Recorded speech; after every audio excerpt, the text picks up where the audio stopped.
अब पुनः ब्राह्मण कुल में जन्म हुआ। ब्राह्मण कुल में जन्म लिया तो पूर्व जन्म की स्मृति थी कि मुझे संसार में नहीं फंसना है। तो और भी बड़े बालक थे, ये भी भरत जी का जन्म हुआ। अब संयोग से इनका नाम भरत ही रखा गया। लेकिन छोटे बालापन से ही मंद बुद्धि की तरह रहते है 3 जन्मों की याद, लेकिन मंद बुद्धि की तरह रहते। बड़े हुए, ब्राह्मण के बालक के जनेऊ करवाई और मंत्र याद कराया, गायत्री मंत्र। तो कितने ही दिनों में तो गायत्री मंत्र याद किए। 2 दिन के बाद पिताजी ने पूछा तो बोले हम तो भूल गए, फिर भूल गए।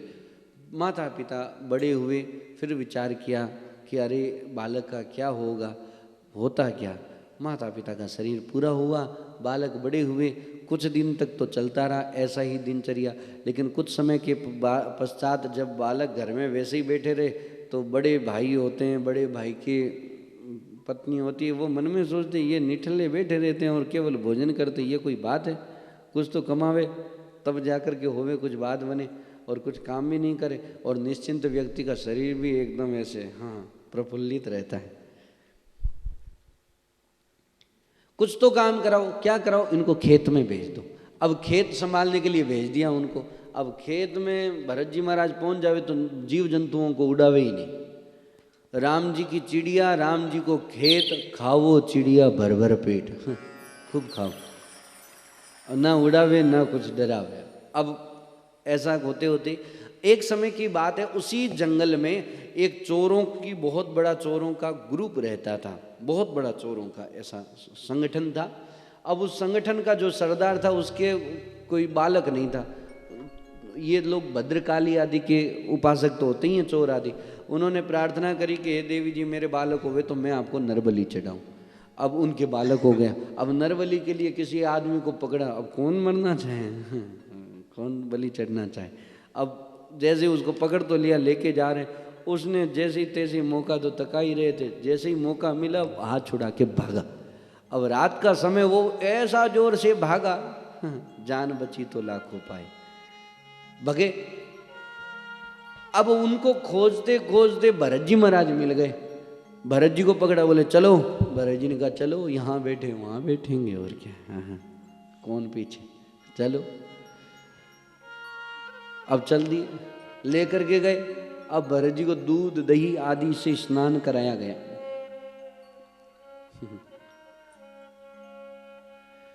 जल आदि से स्नान भी भरत जी कई बार नहीं करते थे। भरत जी महाराज जड़ की तरह रहते थे, इसलिए इनका नाम जड़ भरत जी था। अब करते नहीं करते, लेकिन जड़ की तरह रहते थे, इसलिए जड़ भरत जी नाम था। अब बढ़िया से दूध दही घी शक्कर मधु शहद जल से स्नान कराया गया। भरत जी ने कहा वाह भाई वाह, क्या बात है। और बढ़िया विशेष महंगे वस्त्र पहनाए गए। भरत जी ने कहा क्या बात है। और भोजन में षटरस प्रकार के भोजन, उनका पूजन हुआ। और उसके बाद में देवी माता के सामने ले जाके खड़ा किया, बोले हाँ अब तैयार हो जाओ। भरत जी ने कहा वो तो पता ही है, स्वार्थ रो संसार न्यूत जिमावे चूरमो, बिन स्वार्थ संसार रावण पूछे राजिया।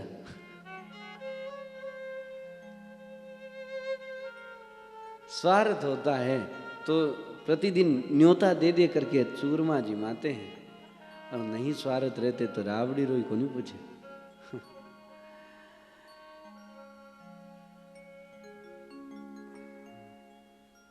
स्वार्थ को है सब जगत ही माती, बूढ़ा तन को कोई न साथी। भरत जी महाराज निश्चिंत थे, सामने खड़े हो गए। लेकिन देवी माता को सहन नहीं हुआ कि ऐसे परम भक्त और इनके साथ में ऐसा अत्याचार सहन नहीं कर पाई।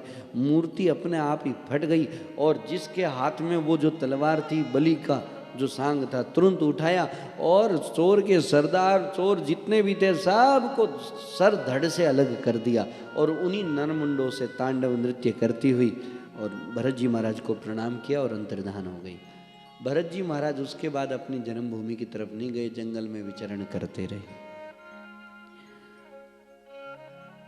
विचरण करते, जंगल में निवास करते। एक बार की बात है, सिंधु सोबिर देश का राजा रघुगण सत्संग के लिए पालकी में बैठ करके जा रहा था। पालकी में बैठ के जा रहे थे तो पालकी में 4 कहार होते हैं, एक भी आगे पीछे हो जावे तो वो फिर बैलेंस बिगड़ जाता है। उनके एक कहार रह गया। अब चौथे कहार कहाँ क्या करे। भरत जी को कहा पालकी उठाओ, उठा लिए, पालकी उठा के चलने लगे।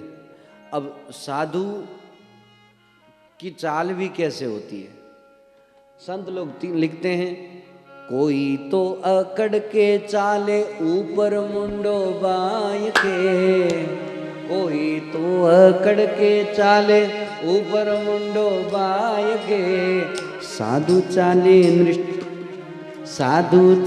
नीची दृष्टि कीड़ी को बचाए के, साधु चाले नीची दृष्टि कीड़ी को बचाए के, साधु चाले नीची दृष्टि कीड़ी को बचाए के, साधु चाले नीची दृष्टि कीड़ी को बचाए के, तुलसी मगन भय राम गुण गाए के, तुलसी मगन भय राम गुण गाए के।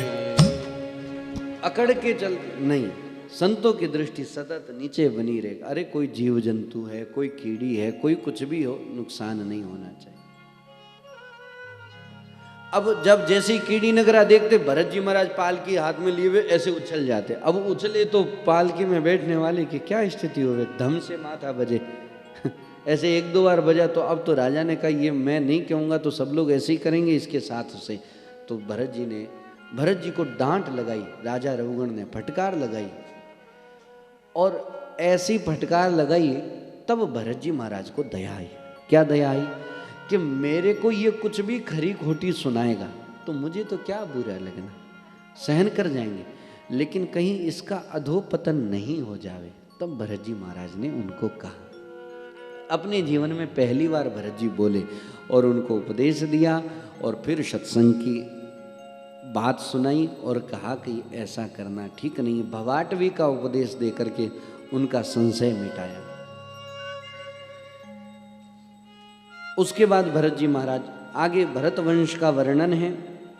श्री सुखदेव जी महाराज परीक्षित जी को कथा प्रसंग श्रवण करा रहे हैं। भरत जी के वंश का वर्णन आगे प्रश्न पूछने पर भूगोल खगोल आदि में भुवन कोश का वर्णन, गंगा जी का विवरण, भिन्न भिन्न वर्षों का वर्णन, जैसे भारत वर्ष है, किम पुरुष वर्ष है, अलग अलग जो द्वीप है, जम्बू द्वीप, अलग खंड है, वर्त है, आर्यावर्त, इलावर्त, कुशावर्त, ये सब वर्तों का, अरण्यों का, अलग अलग पर्वतों का वर्णन श्री सुखदेव जी महाराज परीक्षित जी से करते हैं।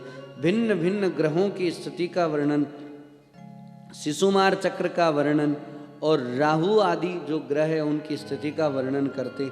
अंत में परीक्षित जी महाराज कहते हैं, हे सुखदेव जी महाराज, ये नरकों की जो स्थिति है वो कहाँ है, नरक कहाँ है और कौन व्यक्ति कैसा पाप करता है तब नरकों में जाता है, नरकों की कितनी संख्या है और वहाँ पाप कर्म के लिए जो भुगतान होता है वो कैसे होता है, सो वर्णन करो। तब श्री सुखदेव जी महाराज परीक्षित जी से नरकों का वर्णन करते हैं। हे राजन, वैसे नरकों की संख्या 21 बताते हैं और 7 और मिला के 28 नरक हैं और अलग अलग नाम हैं और अलग अलग जैसा जैसा जो व्यक्ति पाप करता है वैसे वैसे नरकों में जाते हैं। अब नरकों का थोड़ा सा वर्णन ध्यान से सुनना, जिससे पता चल जावे कि अपने जीवन में कोई पाप बन रहा है तो उसको पहले से ही सुधार दे, मेरे भी और आपके सभी के। वैसे तो यदि हम भगवत धाम का, संतों का और बिहारी जी, गिरिराज जी, यमुना महारानी का आश्रय लें तो वास्तव में जैसा लिखा है उसके अनुसार तो लगता है कि हम सब निष्पाप हो चुके हैं। साक्षात प्रगट ठाकुर जी बांके बिहारी जी हैं, हम उनका दर्शन कर लें और फिर कहाँ से पाप रह सकता है। नंद महल में यशोदा मैया नंद बाबा के आंचल में विराजमान बालकृष्ण लाल और दाऊ दादा के साक्षात सामने बैठ करके दर्शन हो गए, अब कौन सा पाप बाकी रह गया।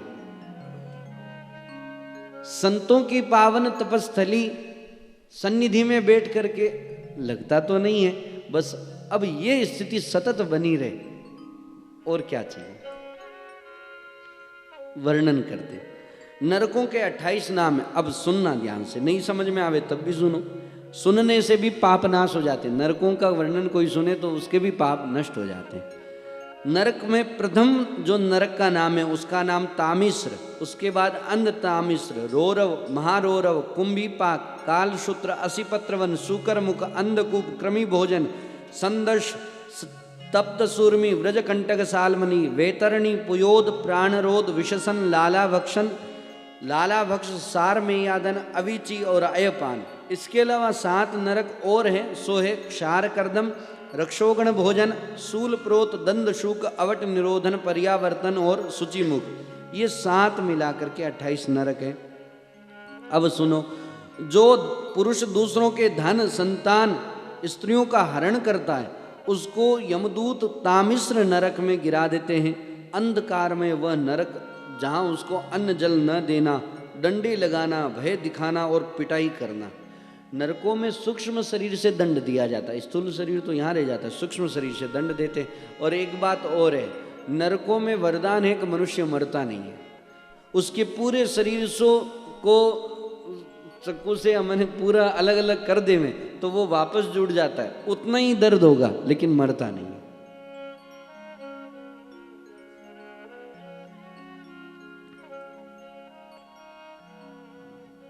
इसी प्रकार जो पुरुष किसी दूसरे को धोखा देता है, ध्यान से सुनो, इसी प्रकार जो पुरुष किसी दूसरे को धोखा देता है उसको अंध तामिश्र नरक में गिराते। ये तामिश्र से भी खतरनाक है, इससे और ज्यादा यातना देते हैं। जो पुरुष इस लोक में यह शरीर मैं हूं, ये स्त्री धन आदि मेरे हैं, ऐसी बुद्धि से दूसरे प्राणियों से द्रोह करता है, द्वेष करता है, अपने कुटुंब के पालन पोषण में ही लगा रहता है, उसको जब शरीर छूट जाता है तो यमदूत उसको रोरव नाम के नरक में लेके जाते हैं और वहाँ रूरू नाम के जो जीव जंतु होते हैं वो उसको कष्ट पहुँचाते हैं। और इसी प्रकार ही महारोरव नरक है। जो कुछ कुछ व्यक्ति ऐसे होते हैं न तो परिवार के प्रति ध्यान रखते हैं, न अपनी स्त्री माता पिता के प्रति ध्यान रखते हैं, बस स्वयं ही मौज करते हैं, तो उसको महारोरव नरक में गिरा दिया जाता है। ये रोरू नाम से भी खतरनाक जीव जंतु है। जो क्रूर मनुष्य इस लोक में अपना पेट पालने के लिए जीवित पशु या पक्षी को रांधता है, उसे हृदयहीन राक्षसों से भी गए बीते पुरुष को यमदूत कुंभीपाक नरक में ले जाकर के खोलते हुए तेल में गिरा देते हैं। और वो जब एक थोड़ा सा भी तेल का छींटा हमारे हाथ में गिर जावे ना तो ब्याह बिगड़ जाए। कितना तेजी से उसका पूरा आर पार सा निकल गया ऐसा लगता है। हमारा तो काम कम पड़ता है, लेकिन जब पड़ता है आप लोग तो। जो मनुष्य इस लोक में माता पिता ब्राह्मण और वेद से विरोध करता है, ध्यान से समझो, माता पिता वेद और ब्राह्मण से विरोध करता है, उसे यमदूत काल सूत्र नरक में ले जाते हैं। इसके घेरा 10,000 योजन है, इसकी भूमि तांबे की है, तपा हुआ मैदान है, वो ऊपर से सूर्य और नीचे से अग्नि से दाह से वह तांबा तपा हुआ रहता है। वहाँ उसको पहुँचाया जाता है।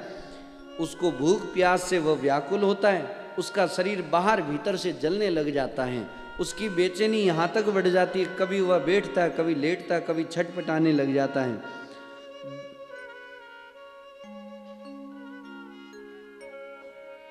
जितने शरीर में रोमावली होते हैं ना, उतनी 1000 वर्ष तक उसकी दुर्गति होती है। इसलिए माता पिता वेद और ब्राह्मण का कभी विरोध नहीं करना चाहिए।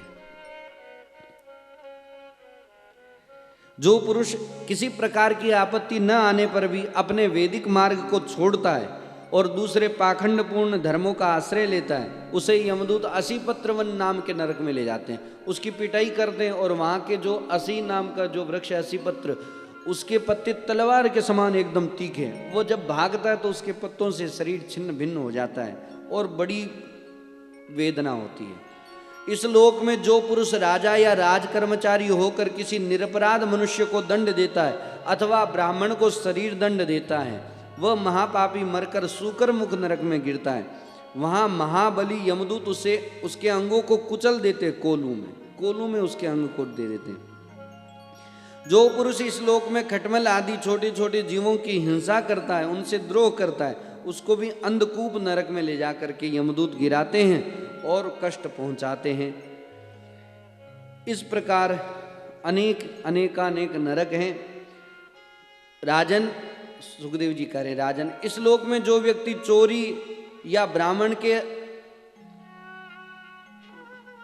चोरी या बरजोरी से ब्राह्मण के अथवा आपत्ति का समय न होने पर भी किसी दूसरे पुरुष के स्वर्ण का, रत्न आदि का चोरी करता है या हरण करता है, उसे मरने पर यमदूत शंदस नाम नरक में ले जाकर के तपाए हुए लोहे के गोलों से दागते हैं। तपाए हुए जो लोहे की गेंद होती है वो एकदम तपा देते और शरीर पे उसको लगाते हैं। उसके शरीर को संडासी होती है, खाल नोचते हैं। इस लोक में जो पुरुष इस लोक में पशु, इतने ज्यादा कठिन है, मैं पढ़ के इसलिए सुना रहा हूं कि कोई पाप रह गए तो वो भी मिट जावे और बोली में कहीं गलत ना हो जावे। जो लोग सोच आदि आचार के नियमों का परित्याग करके लज्जा आदि को तिलांजलि दे करके इस लोक में शूद्र के समान रहते हैं, पशुओं के समान आचरण करते हैं, वे भी मरने के बाद में पुयोग नाम के नरक में गिराते हैं। ये अत्यंत घृणित नरक है, समुद्र है, विष्ठा आदि का समुद्र है और उसमें गिराते हैं, वहां के जीव जंतु उसको नोचते हैं। अनेकानेक नरकों का वर्णन करके बताने लगे। परीक्षित जी महाराज उन नरकों का वर्णन सुनते सुनते डर गए। परीक्षित जी ने कहा, महाराज एक बात बस मेरी प्रार्थना है, ऐसी कृपा करो कि कोई भी व्यक्ति नरक में नहीं जावे, ऐसी कृपा करो। तब कहा कि नाम का आश्रय ले लेवे तो वो व्यक्ति नरकों में नहीं जाता। अपने जीवन में हमारे से तो ज्यादा कौन जानता कि हमारे से कहाँ गलती हुई है, कहाँ चूक हुई है, तो उसके अनुसार उसका प्रायश्चित कर लेवे और नाम का आश्रय ले ले। तो नाम का आश्रय कैसे लेवे, इसके लिए उदाहरण देते अजामिलोपाख्यान श्रवण कराते हैं। अजामिल नाम के कान्यकुब्ज नाम का नगर है, वर्तमान में जिसको कन्नौज कहते हैं, वहाँ अजामिल नाम के ब्राह्मण हैं और बड़े दिव्य ब्राह्मण। त्रिकाल संध्या वंदन करना और अपने हाथ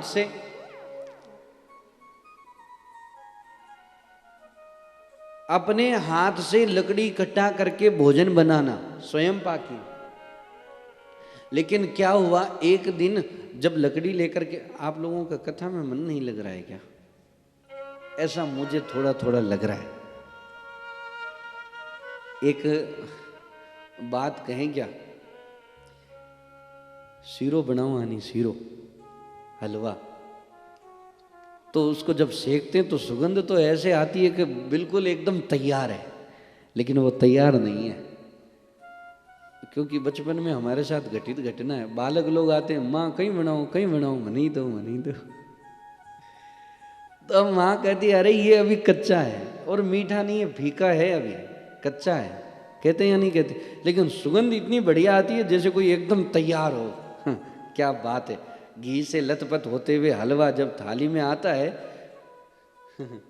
अच्छे अच्छे पेट भरे हुए वाले व्यक्ति का भी ध्यान नीचे उतर जाता है और बढ़िया से पानी लग जाता है।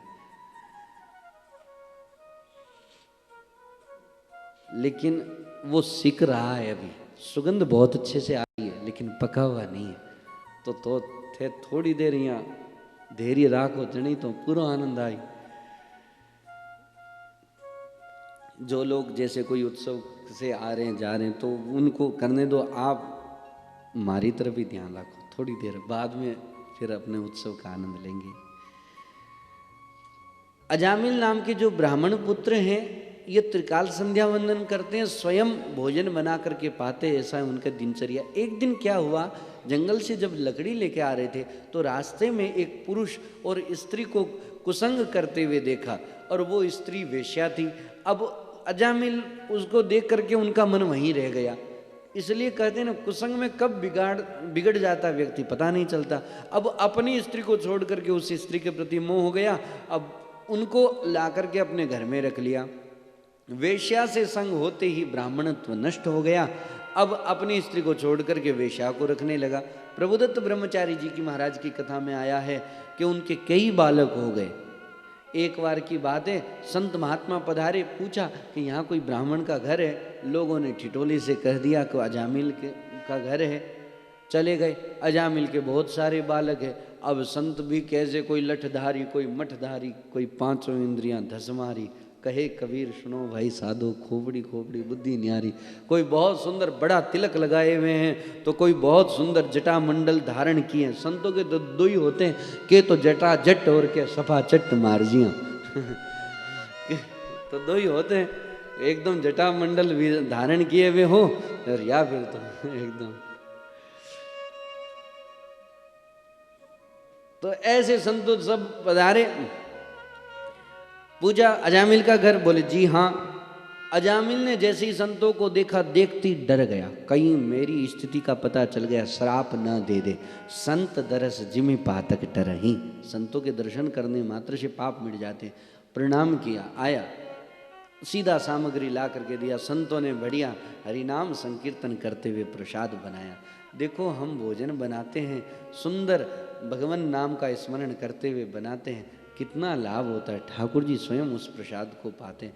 कुछ कुछ लोग तो इतना बढ़िया प्रसाद बनाते हैं, इतना बढ़िया प्रसाद बनाते हैं, कभी कभी याद आती कि अरे वाह उनके यहाँ भोजन किया था। कुछ लोग तो प्रसाद बनाने में बहुत कुशल होने के बाद में भी वो स्वाद नहीं दे पाते, क्योंकि भक्ति का जो स्वाद है, ठाकुर जी के हमारे हृदय का जो भाव का जो स्वाद है, वो कुशल व्यक्ति नहीं, वो भाव वाला ही व्यक्ति दे पाता।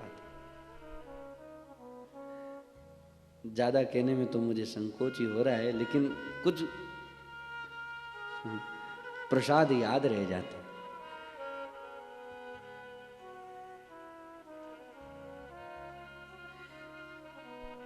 संतों की बनाई हुई प्रसाद ठाकुर जी को भोग लगाया, और वही प्रसाद जब अजामिल पाते हैं तो निष्पाप तो हो गए, लेकिन अब संतों के शरणागत हो जाते। कब महाराज मैं क्या करूं, पाप इतना किया हुआ है कि अब भजन में मन नहीं लग सकता, आपका दर्शन कर लिया अब पाप में भी मन नहीं लग सकता, हूँ तो रे गयो बीचाड़ो, अब मैं ऐसा क्या करूं।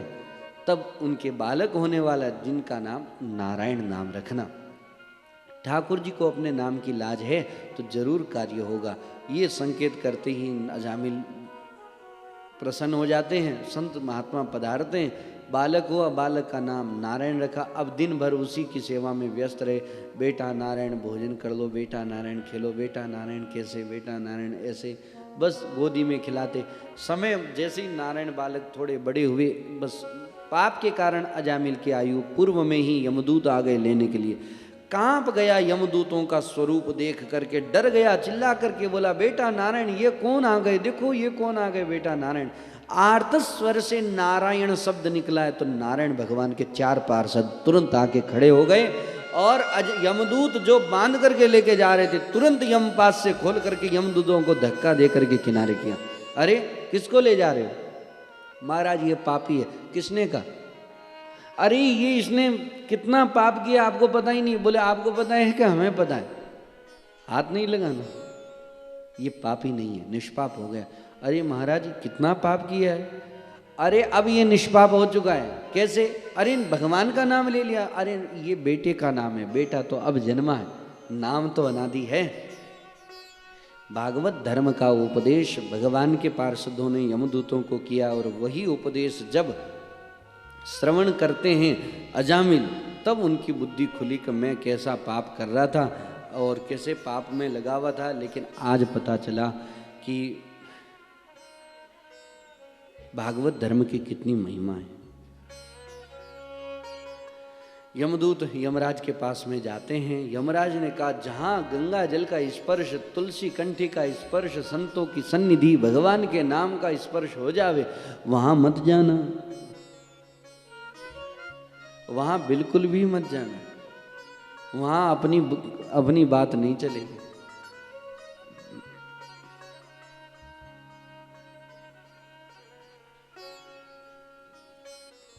इस प्रकार नाम महाराज की विशेषता बताते, नाम का आश्रय लेने वाला व्यक्ति निष्पाप हो जाता है।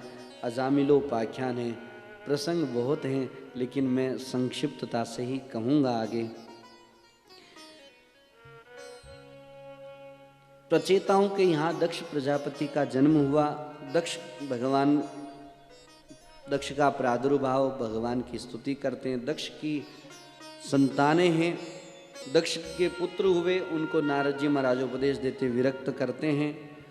आगे अलग अलग मनवंतरों की कथा है। बृहस्पति जी के द्वारा देवताओं का जब त्याग होता है तो असुर लोग उनके ऊपर आक्रमण करते हैं। विश्वरूप को गुरु बना करके नारायण कवच की विद्या प्राप्त करते हैं। वह चरित्र है। वृत्रासुर जो साक्षात भगवान के भक्त हैं, नाम तो वृत्रासुर है लेकिन असुर नहीं है, वृत्र भक्त ही हैं भगवान के। उनके चरित्र का वर्णन है। इनके पूर्व चरित्र का भी वर्णन है। पुंसवन व्रत की विधि, अदिति दीति के संतानों की कथा आदि का वर्णन। नारद जी युधिष्ठिर जी के संवाद में जय विजय की कथा का वर्णन है, जो पूर्व में प्रसंग बताया ही था। हिरण्याक्ष का उद्धार कैसे हुआ सो हमने परसों सुना ही था कल की कथाओं में। अब हिरण्याक्ष जब शरीर पूरा हुआ तो हिरण्यकशिपु तपस्या करने के लिए चला जाता है। हिरण्यकशिपु तपस्या करने गए तो उनकी जो पत्नी है कयादु, वो गर्भवती है, बालक है कोख में। ऐसा कहते हैं उनकी कोख में जो बालक है, इंद्र देवता उनकी स्त्री को लेकर के जा रहे। नारद जी ने कहा, अरे ये अबला स्त्री है, इनको क्यों परेशान कर रहे हो? बोले महाराज इनसे मुझे कोई द्वेष नहीं है। इसके पति देवताओं के द्वेषी हैं, देवताओं को अब भयंकर विरोध करते हैं। अब इनका बेटा और हो जाएगा, वो भी विरोध करेगा, तो मुझे स्त्री के ऊपर कोई नुकसान पहुंचाए ऐसी कोई भावना नहीं है। नारद जी ने कहा नहीं नहीं, इनका जो पुत्र होगा वो तो साक्षात भगवान का भक्त होगा, आप चिंता मत करो। नारद जी के कहने से कयादु को छोड़ दिया। उसके बाद नारद जी ने कयादु के कोख में बालक हैं और कयादु को बहुत सारे प्रसंग, बहुत सारे उपाख्यान, बहुत सारे चरित्र श्रवण कराए। इसी भाव से प्रहलाद जी को गर्भ में ही ज्ञान हो गया, मां के कोख में ही ज्ञान हो गया। सच्ची जिज्ञासा से जीवन में शुद्धता और सत्यता रखते हुए और शुद्ध आचरणों से, शुद्ध क्रियाओं से रहते हुए मां जिज्ञासा पूर्वक श्रेष्ठ जनों की वाणी और श्रेष्ठ चरित्र श्रवण करे तो उसका असर जरूर बालकों पर पड़ता है, एकदम पड़े। लेकिन कई बार भगवान की बातें तो ध्यान से सुनते हैं, लेकिन उससे ज्यादा अपमान की बात याद रह जाती है। उस दिन, उस समय में उसने मुझे ऐसा कह दिया था। साल भर के बाद में बताना कि कथा में तीसरे दिन कौन से संतों ने क्या कहा था, चौथे दिन कौन से संत बैठे थे क्या कहा था, पांचवें दिन कौन से संत पधारे थे। आनंद तो ये बात रहा। फिर बालक जब सबको अच्छे से दपा देते हैं तब संतों के चरणों में जाते, महाराज ऐसा आशीर्वाद दो ये एकदम अच्छा हो जावे।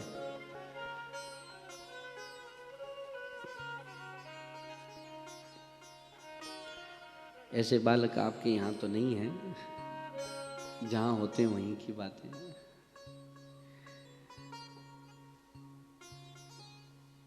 हिरण्यकशिपु ने अनंत तपस्या करी, वर्षों तक तपस्या करी भगवान के विरोध में। कदाचित भगवान की भक्ति में ऐसी तपस्या करी होती तो तपस्या में इनका नाम अग्रगण्य होता। ऐसी तपस्या हिरण्यकशिपु ने करी है। ब्रह्मा जी प्रकट हुए, वरदान मांगो कि मुझे अमर कर दो। ब्रह्मा जी ने कहा ये सुविधा यहाँ उपलब्ध नहीं है, मृत्यु लोक में सब मरते हैं।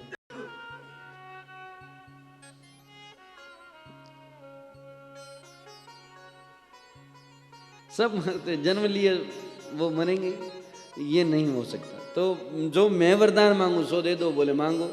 न मैं दिन में मरूं न रात में मरूं तथास्तु, न मनुष्य से मरूं न स्त्री से तथास्तु, न देवी से मरूं न देवता से तथास्तु। कहते ही चले गए।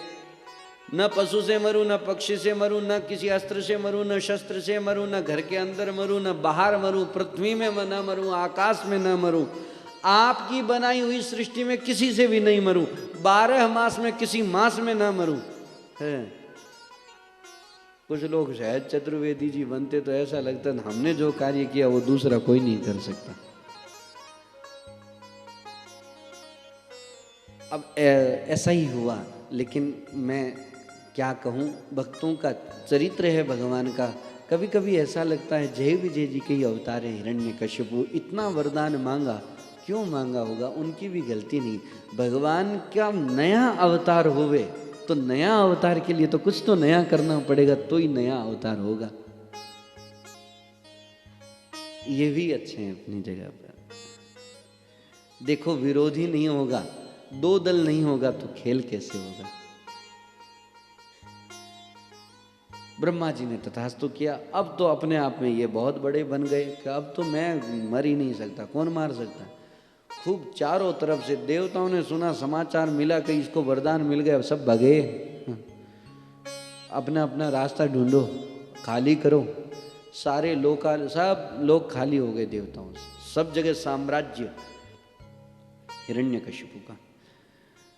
प्रहलाद जी थोड़े बड़े हुए, पढ़ने के लिए आसुरी विद्या पढ़ने के लिए भेजे, पढ़ने जाओ गुरु जी के यहाँ। पढ़ने गए, वापस कुछ दिनों के बाद में गोद में बैठा के पूछे, बेटा आपको विद्या में कौन सी बात अच्छी लगी?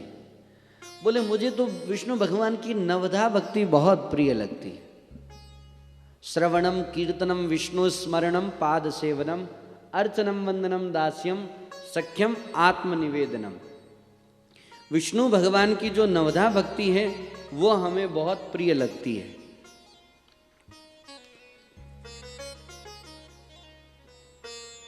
वह हमें बहुत प्रिय लगती है।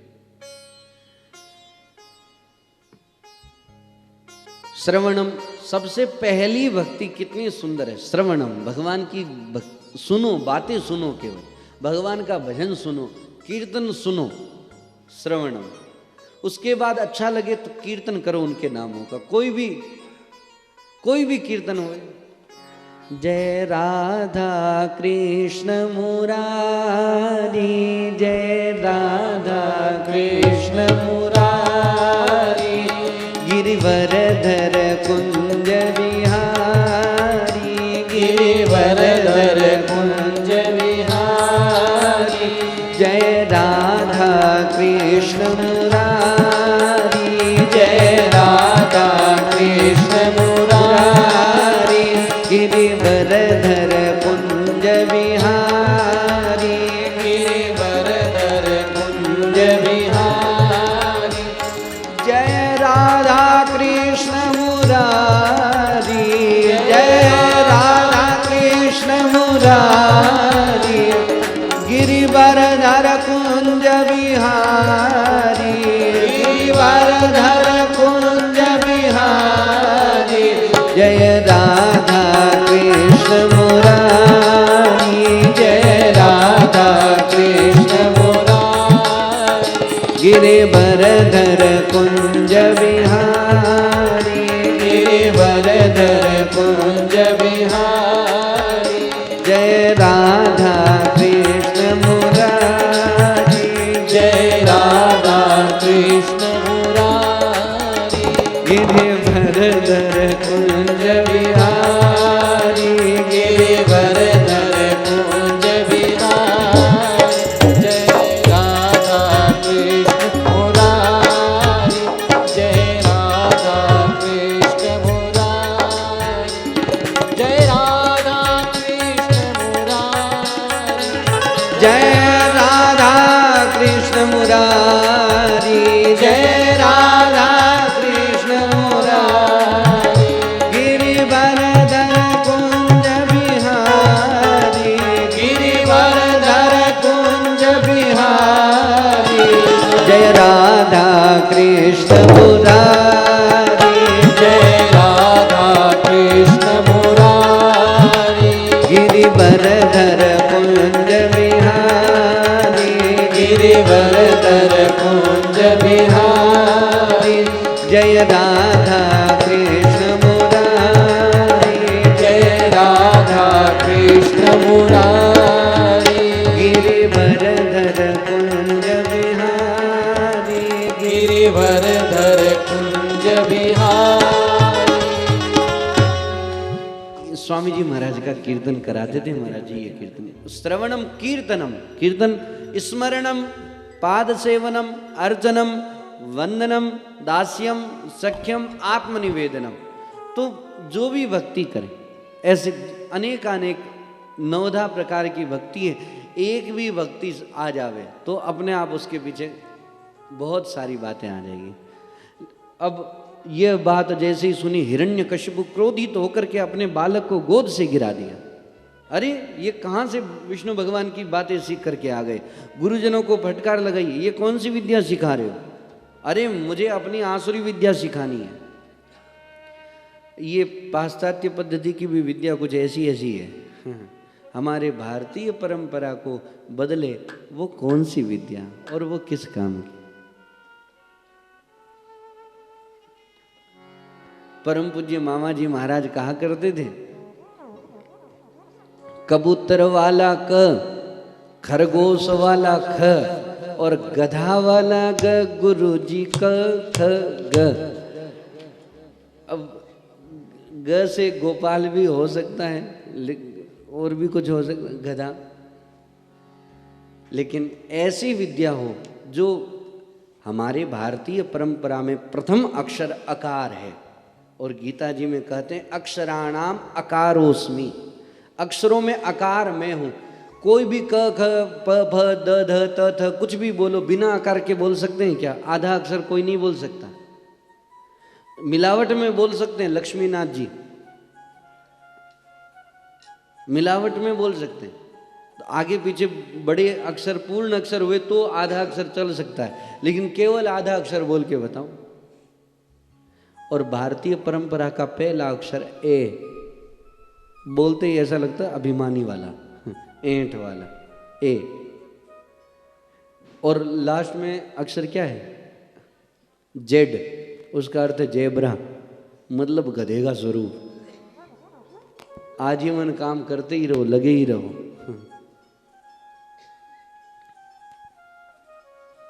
और भारतीय परंपरा की वर्णमाला का प्रथम अक्षर अकार है और अंतिम अक्षर क्या है? ज्ञ। ज्ञानी बना करके ही छोड़ती है। ऐसी वर्णमाला का प्रभाव। भज मन राधे कृष्ण मुरार, भूल नहीं जावना दे। भज मन राधे कृष्ण मुरार, भूल नहीं जावना रे। ओ तेरे रे वे सदा सुख चैन, हरि रा गुण गावना रे। तेरे रे वे सदा सुख चैन, हरि रा गुण गावना रे। भज मन राधे कृष्ण मुरार, भूल नहीं जावना रे। ओ भज मन राधे कृष्ण मुरार, भूल नहीं जावना। ध्यान से सुनना।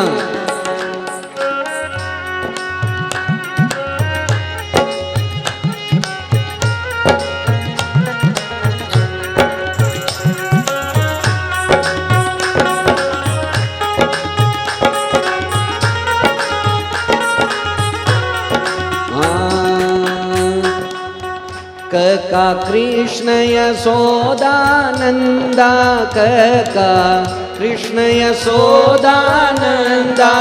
घड़ा घट में श्री भगवान, भूल नहीं जावना रे। भज मन राधे कृष्ण मुरार, भूल नहीं जावना रे। भज मन राधे कृष्ण मुरार, भूल नहीं जावना रे। चचा चाहे जो कुछ काम, चचा चाहे जो कुछ काम। छछा छोड़ मती हरि नाम, छछा छोड़ मती हरि नाम। जय जा जपा करो श्री राम, जय जा जपा करो श्री राम। और जय जा झुक कर करो प्रणाम, भूल नहीं जावना रे। सहजा झुक कर करो प्रणाम, भूल नहीं जावना रे। भज मन राधे कृष्ण मुरार, भूल नहीं जावना रे। भज राधे कृष्ण मुरार, भूल नहीं जावना। टटा टेढ़ी नजरों वाला, टटा टेढ़ी नजरों वाला, ठठा ठाकुर श्री गोपाल, ठठा ठाकुर श्री गोपाल। डडा डाल बैजंती माला, डडा डाल बैजंती माला। ढढा ढोरों के प्रतिपाल, भूल नहीं जावना रे। ढढा ढोरों के प्रतिपाल, भूल नहीं जावना रे। भज मन राधे कृष्ण मुरार, भूल नहीं जावना रे। भज मन राधे कृष्ण मुरार, भूल नहीं जावना रे। तथा तिरछी नजरों वाला, तथा तिरछी नजरों वाला, तथा धीरम से प्रभु ध्यावो, तथा धीरम से प्रभु ध्यावो। ददा दामोदर गुण गावो, ददा दामोदर गुण गावो।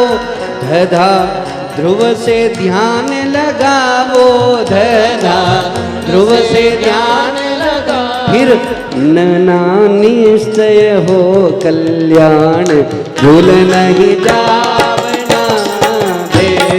नना निश्चय हो कल्याण, भूल नहीं जावना रे। भज मन राधे कृष्ण मुरार, भूल नहीं जावना रे। भज मन राधे कृष्ण मुरार, भूल नहीं जावना रे। पपा प्रभु बड़े कृपाला, पपा प्रभु बड़े कृपाला। फफा फेरो निश दिन माला, फफा फेरो निश दिन माला। बबा बंसी बजाने वाला, बबा बंसी बजाने वाला। भभा भगतों के प्रतिपाला, भभा भगतों के प्रतिपाला। ममा मोहन मुरली वाला, भूल नहीं जावना रे। ममा मोहन मुरली वाला, भूल नहीं जावना रे। भज मन राधे कृष्ण मुरार, भूल नहीं जावना रे। भज मन राधे कृष्ण मुरार, भूल नहीं जावना रे। ओ तेरे रे सदा सुख चैन, हरि गुण गावना रे। ओ तेरे रे सदा सुख चैन, हरि गुण गावना रे। भूल नहीं जावना रे, भूल नहीं जावना रे। हरि गुण गावना रे, हरि गुण गावना रे। बोलिए भक्तवत्सल भगवान की जय। ऐसी पढ़ाई होवे जो हमारे अध्यात्म को, कर्तव्य कर्म को और संस्कारों को पुष्ट करे, तो आनंद है, नहीं तो क्या। प्रहलाद जी महाराज तो जाते हैं पढ़ने के लिए, लेकिन उनको तो पूर्व में ही सब ज्ञान है। एक दिन गुरुजन नहीं रहे, सबको हरिनाम संकीर्तन में लगाया, और हिरण्यकशिपु को पता चला, दौड़ते हुए गए, फटकार लगाई, और प्रहलाद जी नहीं डरे। अंत में कहा, ये मेरा नाम नहीं लेता, इसलिए इसको समापन कर दो, खत्म कर दो, मेरा पुत्र नहीं है। सबने लगाया जोर, भगवान रक्षा करने वाले, कौन किसको मार सकता है। अंत में कहा तू किसके बलबूते पर है? बोले जो सबको बल दे रहा है, जिसका बल सब में है वही बल मेरे में है। कहाँ है कहाँ नहीं है, सब जगह विराजमान है। क्या इस खंभे में भी है? और एक विशाल खंभ है महल में ही, खंभ के पास में। क्या इस खंभे में भी है? बोले जब सब जगह तो इस खंभे में नहीं है, ऐसा थोड़ी नहीं, यहाँ पे भी है। बस इसी क्रोध से भर करके जोर से मुष्टि का प्रहार किया और बेचारा विशाल वो खंभ धड़ धड़ करते हुए धड़ाम से गिरने लगा। चारों तरफ अंधकार सा वातावरण हो गया और उसी में ही भगवान नरसिंह रूप धारण करके प्रकट हुए। बोलिए नरसिंह भगवान की जय। ऐसा स्वरूप, सारा स्वरूप तो मनुष्य का सा, लेकिन मुख और नाखून तो शहर जैसे, ऐसी दहाड़ मार रहे हैं। गगड़ गड़गड़ानो खंभ फाटो चरचरानो, निक्षो नर नाहर को रूप अति भयानक है। कगड़ कड़कड़ावे दसन जीप लप लपावे, चितवत सरोस मानो अंगजात ठानो है। बोलिए नरसिंह भगवान की जय हो। जैसा ही रूप देखा हिरण्यकशिपु तो बस युद्ध के लिए तैयार हो गया। अब युद्ध होता रहा, भगवान भी युद्ध करते रहे। हिरण्यकशिपु प्रहार करे मानो हाथी के ऊपर पुष्पों की माला फेंकी हो। क्या फर्क पड़े। करते करते संध्या का समय जैसे हुआ, ठाकुर जी ने तुरंत पकड़ा और पकड़ करके देहली पर ले जा करके अपनी गोद में लेटा करके सारे वरदान याद दिला दिए। आपने क्या मांगा? घर के अंदर बाहर दोनों जगह नहीं है, बीच में। और 12 मास में किसी मास में न मरूं तो ये दिव्य पुरुषोत्तम मास, अधिक मास भगवान ने तब से ही प्रारंभ किया। भगवान की, ब्रह्मा जी की बनाई हुई सृष्टि में किसी से भी नहीं मरूं, ब्रह्मा जी को मैं बनाता हूँ, वो क्या बनाएगा मुझे। मैं उनको बनाता हूँ। तो मैं तो, मेरी सृष्टि अलग, ना पशु ना पक्षी, ना पशु हूँ ना मनुष्य हूँ, ना पशु पक्षी हूँ, कुछ भी नहीं हूँ। ना अस्त्र से ना शस्त्र से, मेरे हाथ में ना अस्त्र है ना शस्त्र है। संपूर्ण बात याद दिला करके अपने नाखूनों से उनके शरीर को चीर दिया और आंतरिक गले में धारण कर लिया। और अभी तक तो क्रोध शांत ही नहीं हुआ। कोई व्यक्ति को क्रोध पूरा हुए तो क्रोध तो शांत हुआ ही नहीं, और जोर जोर से दहाड़ मार रहे हैं। अब सभी देवी देवता स्तुति कर रहे हैं, लेकिन ठाकुर जी का क्रोध शांत नहीं हो रहा है। भगवान नारद जी ने प्रहलाद जी को आगे किया। प्रहलाद जी महाराज जैसी साष्टांग दंडवत प्रणाम करते हैं, नरसिंह भगवान संपूर्ण क्रोध विसार देते, तुरंत अपने गोद में लेकर के। देखो, माँ बालक को वात्सल्य प्रदान करती तो हृदय से लगा लेती है, लेकिन पशु अपने बालक को वात्सल्य देते तो सूंघते और चाटते। तो नरसिंह भगवान प्रहलाद जी को चाटने लगे, ऐसा वात्सल्य। बोलिए नरसिंह भगवान की जय हो। नरसिंह भगवान की दिव्य कथा और बहुत ही श्रेष्ठ चरित्र है। नरसिंह भगवान के चरित्र का वर्णन क्या क्या करें। प्रहलाद जी भक्तों के ही अग्रगण्य हैं। असुर जाति में प्रहलाद जी का जब से जन्म हुआ तब तो सब दिव्यता प्रदान हो गई। आगे प्रहलाद जी के वंश का वर्णन है और मानव धर्म, वर्ण धर्म, स्त्री धर्म का निरूपण प्रहलाद जी का और अवधूत जी का, दत्तात्रेय जी का संवाद का वर्णन है। आगामी मनवंतरों के वर्णन में गज और ग्राह की कथा, उनके पूर्व जन्म की भी कथा है। समुद्र मंथन की कथा श्री सुखदेव जी महाराज परीक्षित जी को श्रवण कराते हैं। समुद्र मंथन की भी कथा बड़ी दिव्य है, जिसमें 14 रत्नों में से 2 प्रकट हुए जिनको हम सब ध्याते हैं। एक तो गैया मैया का प्रादुर्भाव समुद्र से हुआ है, लक्ष्मी मैया का प्रादुर्भाव समुद्र से हुआ है। लक्ष्मी जी ने नारायण भगवान को वर्ण किया है, अपनी वरमाला नारायण भगवान के गले में बधराई है। बोलिए लक्ष्मी नारायण भगवान की जय हो। भगवान देवताओं के लिए क्या नहीं करते, मोहिनी रूप धारण करके देवताओं का कार्य किया है। आगामी 7 मनवंतरों में बलि की कथा, वामन भगवान के अवतार, मत्स्य अवतार की कथा भी श्री सुखदेव जी महाराज बड़े आनंद से श्रवण कराते हैं। अब श्री परीक्षित जी महाराज सूर्य वंश का वर्णन सुनना चाहते हैं। सूर्य वंश का वर्णन बहुत ही दिव्य है, जिसमें साक्षात रामावतार की कथा है। तो इस भाव से सूर्य वंश का वर्णन श्रवण करते हैं। श्री सुखदेव जी महाराज कहते हैं, परीक्षित वैसे तो सूर्य वंश में इतने राजा, इतने भक्त हुए हैं कि यदि वर्णन करते जाओ तो आयु ही पूरी हो जावे, और वो चरित्र पूरे नहीं हुए। इतना विशाल बड़ा सूर्य वंश है, लेकिन फिर भी उन राजाओं का स्मरण करना चाहिए जो दिव्य भगवान के राजा होते हुए भी, संपूर्ण संपदा के मालिक होते हुए भी भगवान के परम भक्त और परम दिव्य हैं उनका जीवन। और विशेष बात, साक्षात सूर्य भगवान के ही वंश में राम जी भगवान अवतार लेकर के पधारते हैं। इसका वंश का वर्णन करते हैं। वैवस्वत मनु के पुत्र राजा सुद्युम्न की कथा है। सूर्यवंश के राजा महाराज सुद्युम्न हैं। पृषद्र आदि उनके 5 पुत्र आदि और है। और महर्षि च्यवन सुकन्या का चरित्र राजा सरियाती का वंश है। सुद्युम्न के वंश में महाराज हुए, सूर्यवंश के राजा हैं। अब इनकी एक कन्या है जिनका नाम सुकन्या है। एक बार जंगल में ऐसे विचरण करने गए तो सुकन्या, कन्या छोटी है अभी, अपनी सहेलियों के साथ में च्यवन ऋषि के आश्रम में पधारे। अब च्यवन ऋषि तपस्या कर रहे थे, तो तपस्या वर्षों में से कर रहे, तो उनके शरीर के ऊपर धूल बैठ गई और लेकिन उनके नेत्रों की जगह चमक रही थी। तो सुकन्या ने बाल चपलतावश 2 किनके ऐसे उनके वहाँ लगाते ही नेत्रों से खून सा बहने लगा। राजा प्रजा में सब जगह में कष्ट होने लगा। तो लगा च्यवन ऋषि का कहीं अपमान तो नहीं हो गया। जगाया है, तपस्या से क्षमा प्रार्थना की है और कहा महाराज दोष नहीं है, कन्या ही है, आप इसके ऊपर नाराज मत होना, आप इसको अपनी पत्नी रूप में स्वीकार करो।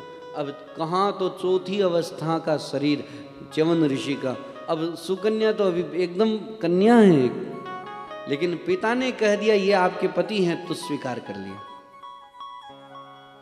समय व्यतीत होने लगा। च्यवन ऋषि ने विचार किया कि मुझे भी अपने शरीर का ध्यान रखना चाहिए। च्यवन ऋषि ने आयुर्वेद के ज्ञाता अश्विनी कुमारों से कहा कि कोई ऐसी औषधि का मेरे शरीर पर प्रयोग करो जिससे मेरा शरीर एकदम किशोर अवस्था का हो जावे। सुंदर जड़ी बूटियों से युक्त ऐसा प्रास बनाया है अश्विनी कुमारों ने। उस प्रास का जैसे ही सेवन किया तो च्यवन ऋषि चौथी अवस्था के दिख रहे थे, चमड़ी एकदम झरझर हो गई। लेकिन जैसे ही उस औषधि का प्रयोग किया तो अपने आप उनके शरीर नसें एकदम ऐसे हो गई कि जैसे कोई 16, 17, 18 वर्ष के व्यक्ति हो। एक दिन राजा मिलने गए तो अपनी कन्या को पर पुरुष के पास में बैठ करके फटकार लगाई, अरे ये क्या किया तूने? सुकन्या समझ गई कि पहचाने नहीं। सुकन्या ने प्रार्थना करी, पिताश्री ये आपके जवाई हैं। अश्विनी कुमारों ने जिस प्रास का निर्माण किया उसी को ही उसके बाद में च्यवन प्रास के नाम से प्रसिद्ध हुआ, लेकिन वो स्वरूप तो अब आजकल कहाँ रहेगा। सुकन्या, प्रथम सूर्यवंश की कन्या का विवाह किसी राजघराने में नहीं, ऋषि बाबाओं के यहाँ हुआ। अब उनके यहाँ सरियाती के आगे सुखदेव जी सरियाती के वंश का वर्णन, नभग के पुत्र नाभाग हुए और नाभाग के ही पुत्र अम्बरीश जी महाराज हुए। अम्बरीश जी का चरित्र बहुत दिव्य है। चक्रवर्ती सम्राट होने के बाद भी ठाकुर जी के बर्तनों को अपने हाथ से धोते, भगवान के मंदिर में स्वयं साफ ही लगाते, जो पोंछा लगाते, इतने त्याग वैराग्य से रहते। दुर्वासा जी आए एक बार एकादशी का, जब इन्होंने व्रत किया, द्वादशी प्रधान एकादशी, दुर्वासा जी आए, शिष्यों के साथ में विलंब होने लगा, परायण कर लिया। तो दुर्वासा जी क्रोधित होकर के कृत्या को प्रकट किया। कृत्या नष्ट हो गई, दुर्वासा जी की हालत कैसी हो गई, भागे 1 वर्ष तक। बाद में आखिर इन्हीं के पास आए, अम्बरीश जी के पास में, तब जाकर के सुदर्शन शांत हुए। वास्तविकता में देखा जाए तो दुर्वासा जी की भी लीला थी। ये तो भक्तों को, चरित्रों को उजागर करे, इसलिए ऋषि मुनि सब लीला करते हैं। अम्बरीश जी का चरित्र, उसके बाद महाराज इक्ष्वाकु के वंश का वर्णन, मानधाता सोगरी ऋषि कथा। मानधाता के 50 कन्या थी।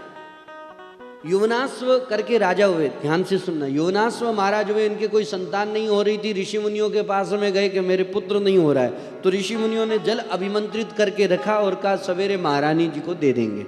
अब वो जल रखा हुआ था, रात में राजा को लगी प्यास, भूल से वही जल पी गए। अब वो मंत्र से अभिमंत्रित होने के कारण गर्भवती महिलाएं होनी चाहिए थी, वो गर्भवता पुरुष हो गए। युवनाश्व के गर्भ ठहरा। अब वो 9 मास के बाद में उन्होंने अपने पेट को चीर करके बाहर बालक को निकाला।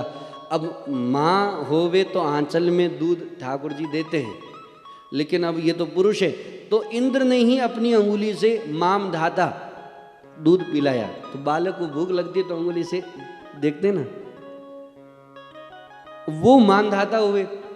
मानदाता के 50 कन्या थी। इधर सोवरी ऋषि यमुना जी के जल में बैठ करके तपस्या कर रहे हैं। एक मत्स्य और कई मछलियां आपस में विहार कर रही हैं।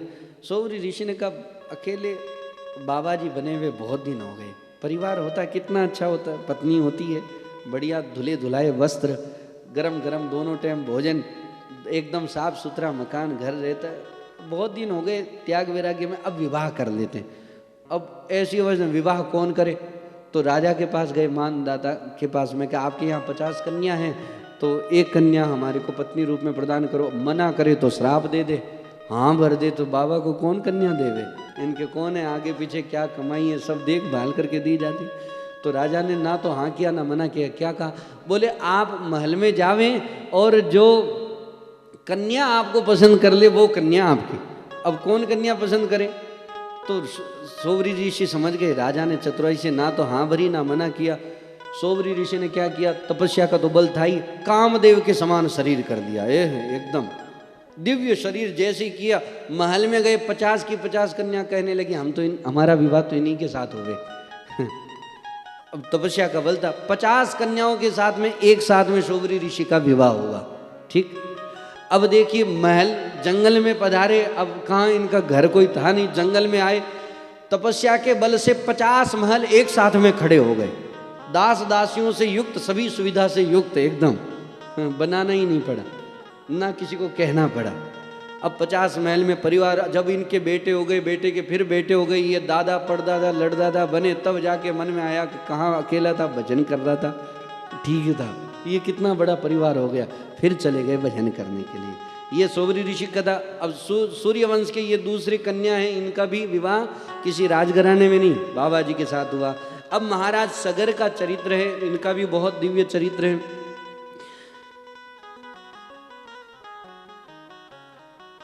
सगर 100 अश्वमेध यज्ञ कर रहे थे। कहते हैं 100 अश्वमेध कोई यज्ञ कर ले तो वो इंद्र के पद का अधिकारी होता है। अब 99 हो गए तो इंद्र देवता विघ्न डाले, वो जो घोड़ा होता है यज्ञ का उसको चुरा करके कपिल मुनि के आश्रम में बांध दिया। सगर के कितने पुत्र थे पता है? 60,000। कहते हैं सगर की पत्नी से एक अंड प्रकट हुआ, अंड प्रकट हुआ, उसमें से एक बालक, 2 बालक, 3 बालक होते ही चले गए, होते होते 60,000 पुत्र हुए थे सगर के। तो 60,000 पुत्र एक साथ में खोजने गए तो कपिल मुनि के यहाँ जब वो घोड़ा बंधा हुआ दिखाई दिया तो सब चिल्लाने लगे। कपिल मुनि की तपस्या भंग हुई और जैसे ही दृष्टि पड़ी वो सब जल के राख हो गए। अब 60,000 पुत्र एक साथ में जल के राख हो गए, 2, 4, 5, 20 हुए तो तर्पण भी करें, 60,000 का कौन तर्पण करे? ये स्थिति।